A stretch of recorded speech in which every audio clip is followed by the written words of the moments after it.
Hey guys, welcome back to the channel. Today we are going to break down all of the new Master Set players for the NHL 22 Under 22 event. Now, like I said in my prior video covering the full event, this was the best event that we have ever had in Hockey Ultimate Team. Now, that doesn't forgive all of the problems that EA has had with NHL 22. It has been absolutely brutal in my opinion, but we got to celebrate the W's. So today's video, I'm going to break down all of the new Master Set players. There are 11, and 11 more will be coming. Before we get into the rankings, I need to say this. All of these cards could make almost anyone's team. I have the best team probably that you can assemble, and almost all of these cards could make my team. But I do think that there are some that are better than others, and the most popular question I've gotten in my comments on stream is which ones are the best. So I'm going to do my due diligence and try and break them down as best as I possibly can. Guys, if you're enjoying the content, please subscribe to the channel. It means the most to me, and give the video a like as it does help me with the YouTube algorithm. Right down there, go click it. All right, let's get into the rankings. All right, guys, now I do need to mention that we're going to go under the assumption at 99. Obviously, they start at 88, and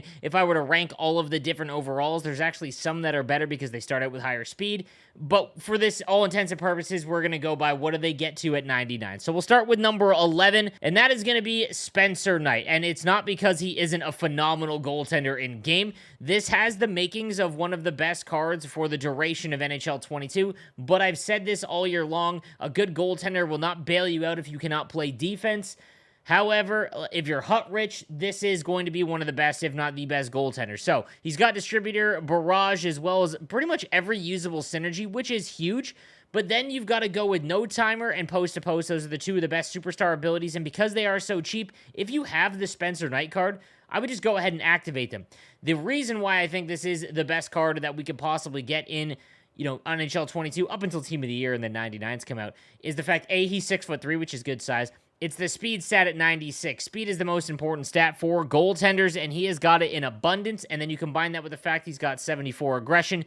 This is a phenomenal goaltender, but he is going to rank as the 11th most important or best card in this event. Number 10 is the 92 Adam Bachman, and again, I need to state, that does not mean that this card is not good, okay?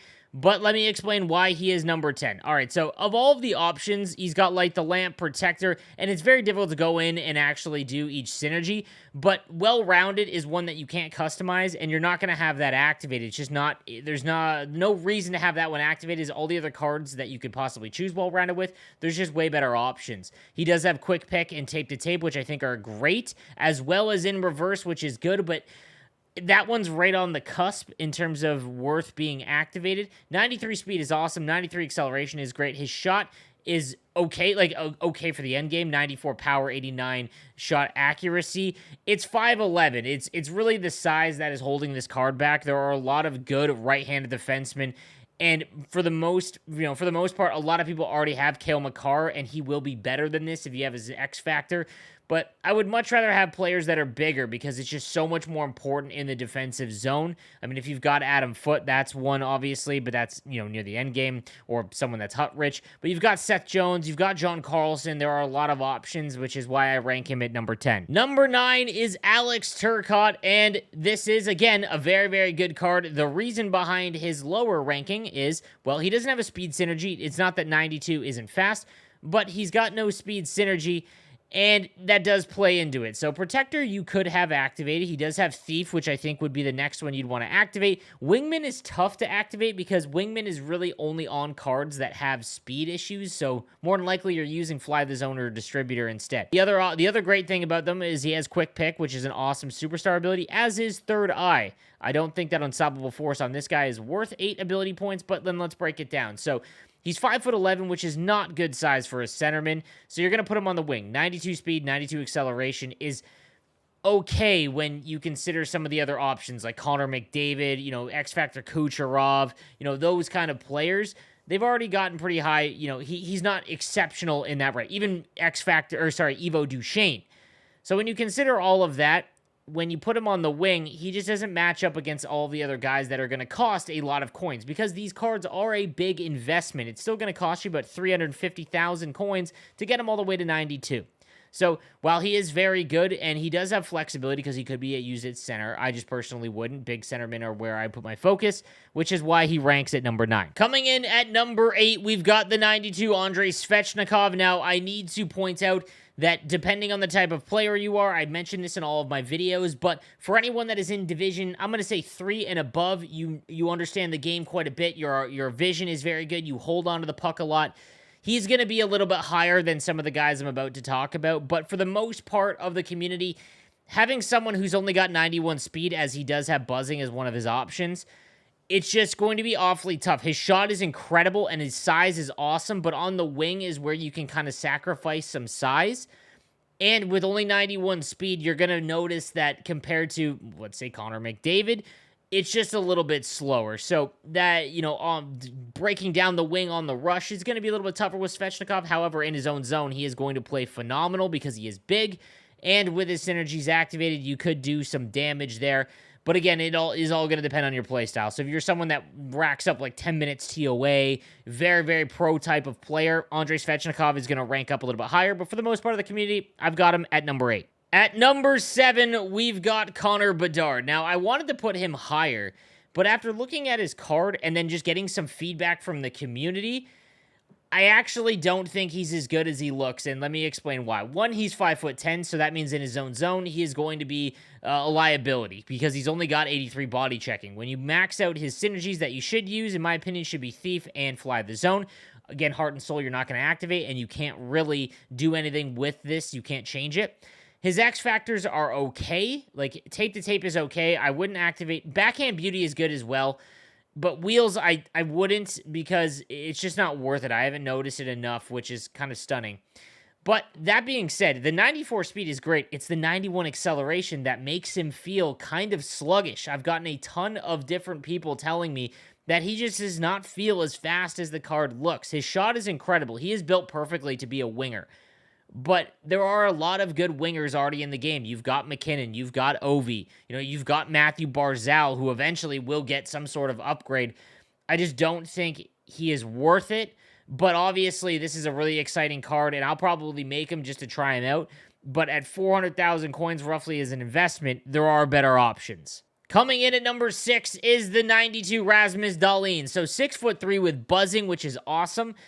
Applesauce is probably going to be the one that's easily activated, but, Magician is phenomenal in this card, and the reason is he's got 99 agility, 94 deking, and 97 puck control. He is going to be able to L2 and get away from people very easily. He also has Shutdown as a superstar ability, which is one of, if not the best abilities to have because of the cost.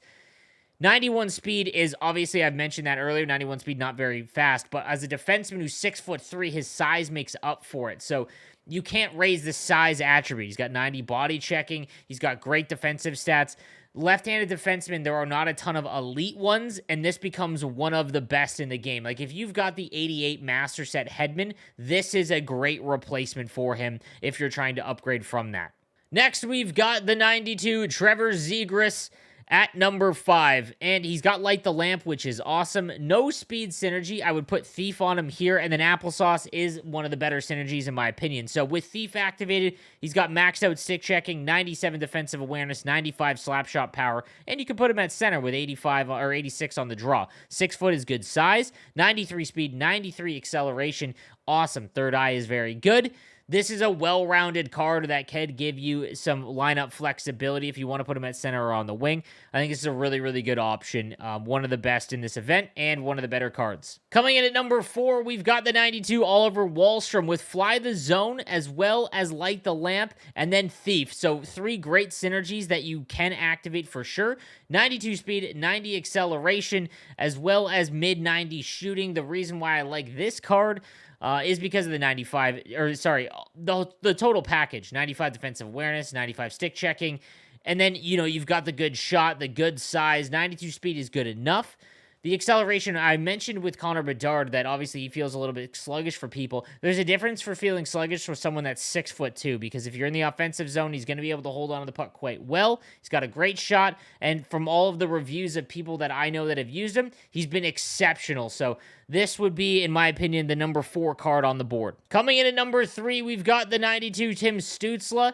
he's got Light the Lamp as well as Thief and then Magician. So let's pretend he's got Thief activated. That's 98 stick checking, 97 defensive awareness, 85 on the faceoff, so you could use him there. And then 94 on the slap shot power. He's got 93 speed, 93 acceleration, maxed out deking and puck control. You are going to be able to do some great moves with him and puck on a string with him if you want to use that as well. Very, very well-rounded card. 6'1" is good size. One of the best left-handed wingers in the game, in my opinion, and a really safe one. Again, you could play him at center as well, so again, lots of lineup flexibility. He comes in at number 3. And then we've got the 92 Kirby Dach coming in at number 2. Not gonna lie, I can't stand the Blackhawks franchise, and I really don't want to get this card just because I hate the Blackhawks, but he's got Thief, he's got Buzzing, and Booming Shot, all 3 that you could activate, and if you do, you have one of the best centermen in the game. 91 speed, 99 agility on him, as well as a good shot. He's got great defensive stats with Thief activated, and he's 6'4". Like, that is super important when it comes to centerman. He becomes one of the best centers in the game,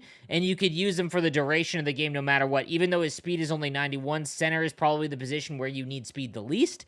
And just a great package, but yeah, I'm not getting him. Just can't stand the Blackhawks. And then lastly, and then coming in at number 1, we've got the 92 Bowen Byram. In my opinion, the easy best card in this event. So Light the Lamp or Bombarded, either one, with Distributor and Applesauce. So he's got 3 very usable synergies that I like. He's got the Shutdown Zone ability, the best defensive one in my opinion for cost and effectiveness. 93 speed, 96 agility. He's got a great shot from the point, 93 body checking. Stick checking is maxed. You really can't go wrong here. He's got good size. He plays faster than he seems as well. I've used him. Feels great, and all the reviews I've gotten from him as well. This is probably the best left-handed defenseman in the game, right up there with basically Evo Riley, who, you know, if a couple more goals will change that, but that's where we're looking, essentially. This is the one I would chase after, in my opinion, in this first release of this event. I think if you're only going to have one, it should be Bowen Byram. All right, guys, so that is going to do it for today's video. Let me know what you think in the comments section down below. I'd love to hear your thoughts on the event, and I'll see you next time. Have a good one.